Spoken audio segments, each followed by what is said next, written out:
என் லைஃப்பில் இந்த மாதிரி ஒரு பெயின்ஃபுல்லான ஒரு சுச்சுவேஷனை நான் ஃபேஸ் பண்ணதே கிடையாது. மனசு முழுக்க வலி வலி மட்டும்தான். இந்த சுற்றுப்பயணத்தில் என்னென்ன மக்கள் பார்க்க வராங்க, அதுக்கு ஒரே ஒரு காரணம் தான், அவங்க என் மேலே வச்சிருக்கிற அன்பும் பாசம். அந்த அன்புக்கும் பாசத்துக்கும் நான் எப்பவும் கடமைப்பட்டிருக்கிறேன். அதனால தான் இந்த சுற்றுப்பயணத்தில் மற்ற எல்லா விஷயங்களையும் தாண்டி மக்களுடைய சேஃப்டி, அதில் எந்த காம்ப்ரமைஸும் பண்ணிடக்கூடாதுன்றதுக்காக தான் அது என் மனசில் ரொம்ப ஆழமாக இருக்கும் அந்த எண்ணம்.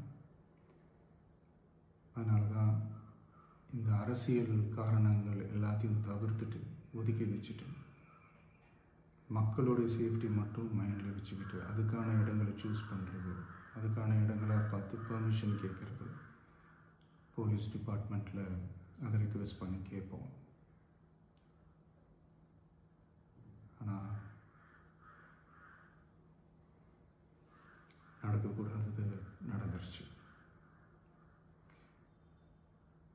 நானும் மனுஷன் தானே. அந்த நேரத்தில் அத்தனை பேர் பாதிக்கப்பட்டு இருக்கும்போது எப்படி அந்த ஊரை விட்டுட்டு என்னால் கிளம்பி வர முடியும்?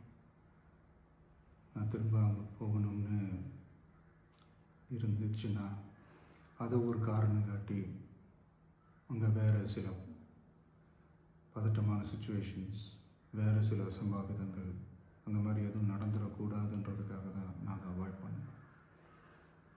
இந்த நேரத்தில் சொந்தங்களை இழந்து தவிக்கிற அத்தனை குடும்பங்களுக்கும் என்னுடைய ஆழ்ந்த இரங்கலை தெரிவிச்சுக்கிறேன். எனக்கு தெரியும், என்ன சொன்னாலும் இது ஈடேயாகாதுன்னு எனக்கு தெரியும்.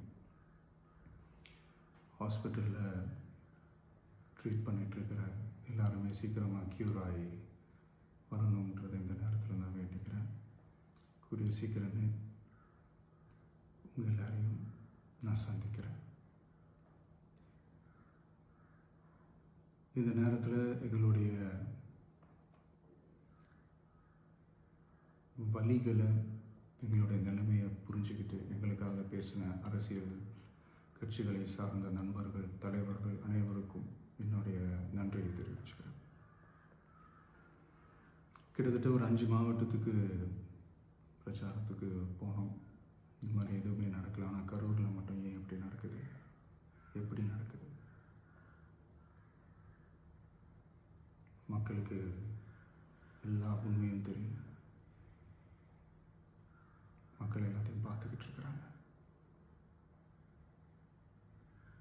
கரூரை சேர்ந்த அந்த மக்கள் அந்த உண்மையெல்லாம் வெளியில் சொல்லும்போது எனக்கு கடவுளே நேரில் வந்து இறங்கி அந்த உண்மைகள்லாம் சொல்கிற மாதிரி எனக்கு தோணுச்சு. சீக்கிரமே எல்லா உண்மைகளும் வெளியில் வரும்.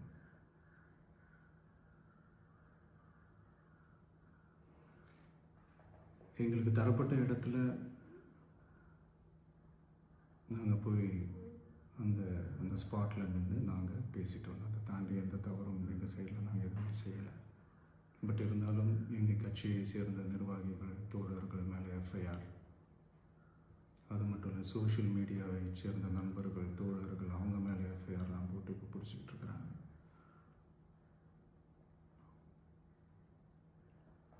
சிஎம் சார், உங்களுக்கு ஏதாவது இந்த பழி வாங்கணும் அப்படின்ற எண்ணம் ஏதாவது இருந்துச்சுன்னா என்ன வேணாலும் பண்ணுங்க.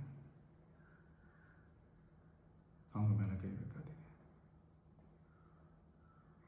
நான் ஒன்று வீட்டில் இருப்பேன், இல்லை நான் ஆஃபீஸில் இருப்பேன். என்ன வேணாலும் செய்யுங்க. நண்பர்களே, தோழர்களே, நம்மளுடைய அரசியல் பயணம் இன்னும் ஸ்ட்ராங்காக, இன்னும் தைரியத்தோட